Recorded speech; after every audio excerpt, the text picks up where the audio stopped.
things could be worse. How would you describe your emotions right now? I mean, I don't want to say I'm over it, but you know, I think I was just disappointed last night. You know, I got home, held my son, watched the boxing card that happened last night. You know, it was an exciting card. You know, but I think doing both of those things kind of calmed me down, and got up this morning and I was like, man, the season over.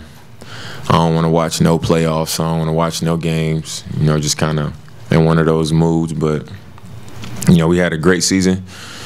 You know, I think getting home court, I don't remember the last time Trailblazers had home court, but I'm sure it's been a long time. You know, we worked hard. We improved in a lot of areas and got all the way to the playoffs. And coming into the playoffs, we didn't play our best basketball down the stretch. New Orleans played great down the stretch against a lot of high-quality opponents. And in the series, they just outplayed us. You know, I think they came in with a great defensive game plan against us. They had guys shooting the ball really well offensively. They got production from a lot of guys from top to bottom. You know, every guy that played minutes for them came in and impacted the game in a positive way. And you got to take your hat off to them, you know, for the effort that they had in that series. And we just didn't play well enough to get it done. Damian, as the best player on the team and facing the franchise, how hard is it for you to have a lot of the pressure from the series on your shoulders? I think it comes with the territory. You know, for every high moment that we have, people will be the first to say, you know, it was Dame time, or Dame did this, or Dame did that. And I can handle that credit or that positive energy with a level head, and it's fine, you know. So just understanding that position, you got to be able to handle the negative side too, you know, when things don't go well. And, you know, maybe it's not your fault, or, you know, maybe people aren't watching it and dealing in reality of what's actually happening.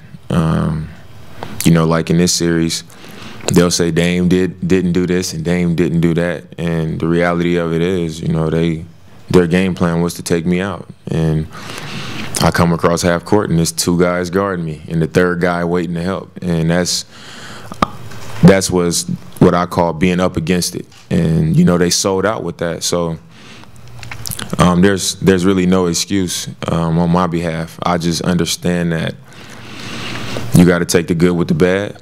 And just like I can accept the credit when I do great things, I accept the criticism and, you know, all the, I guess, bad things that people might have to say about me when it doesn't go well, because that's part of my responsibility, you know, as, I guess, the franchise player and being an all-star and all of the things that I call myself. So I accept it. You know, I know that it won't break me down. It won't shake me mentally. You know, it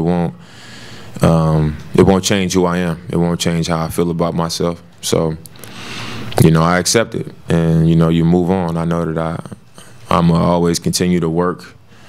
I recently had a kid, and you know, it kind of puts things in perspective. You know, right after the game, you know, I'm walking out of the locker room, and I come off the podium. And I'm just playing all these things back in my head. And as soon as I walk out, the first person I see is my dad. And then I see my mom. And then I see my cousin Britt.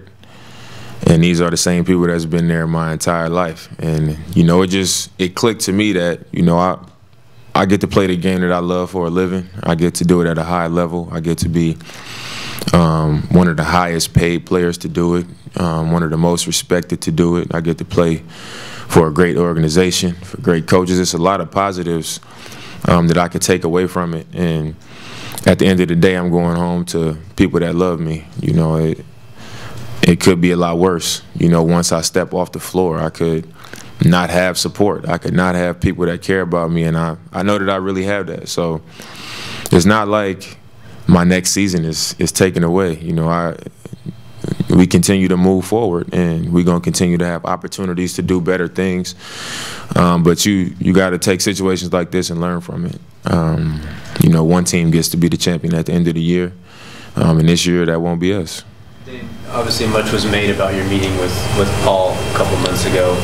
If you were to meet with him again tomorrow or next week, what would your message to him be?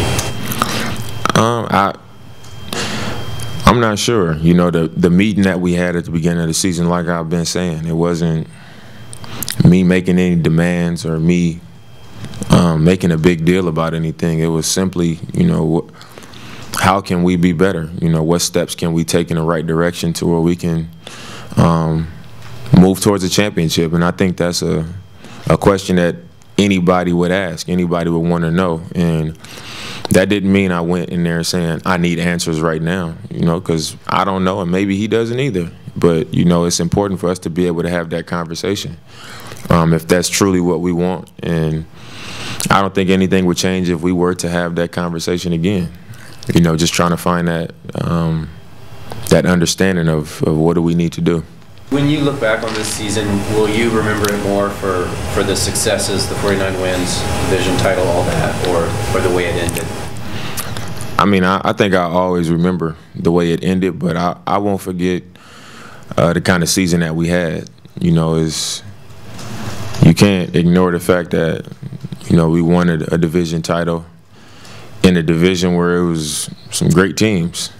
You know, it was a great year in the Western Conference, a great year in our division, and, you know, we came out on top. And we came out in the top half of the Western Conference as well. Just a special season, you know, for our team. And for me individually, I know last summer I did a lot of things, and, you know, I was prepared for this season. I came in sharp. I was ready. And I felt like I had my best season this year.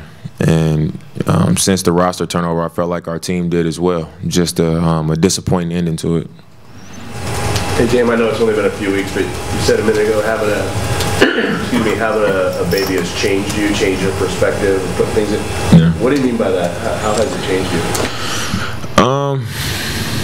I guess I just don't, or I haven't held on to things the way I used to. Like, the best example was after the road trip where we lost all 4 games. Usually in that situation, like on a plane, I'd be watching every game just upset about every little thing. And then I get off the plane and I hold on to it. And I watched the games, and I was just watching it from I guess a more relaxed place. I was just kind of seeing what was going on. But I think I was doing that just with the energy, knowing that I was finna go home. And, like, you know, I remembered I got a son at home, and it just does something to me. You know, it gives me a different type of energy.